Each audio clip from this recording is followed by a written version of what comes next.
I want to call the member for Mayo.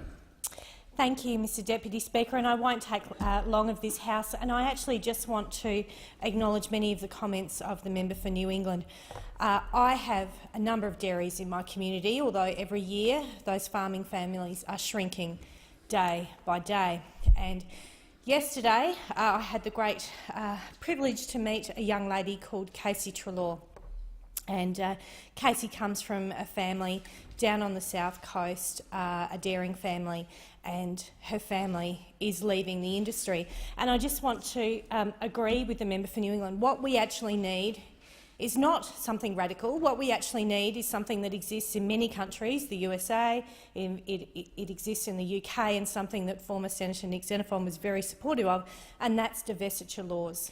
We need that when we are a nation where, as the member for Kennedy said, there are just a couple of buyers, a couple of processors in the dairy industry and a couple of buyers.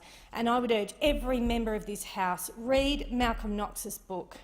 It is called Supermarket Monsters. And let me tell you, we are crippling family farmers because we are not acting with divestiture laws, and that's where we need to go in the next parliament. We need to make sure that we have competition and that we also have protection when the duopolies are squeezing from the very top, and the ones that hurt are the farmers down the bottom. I do not want to get to a time in Australia where my children and my grandchildren cannot drink Australian milk.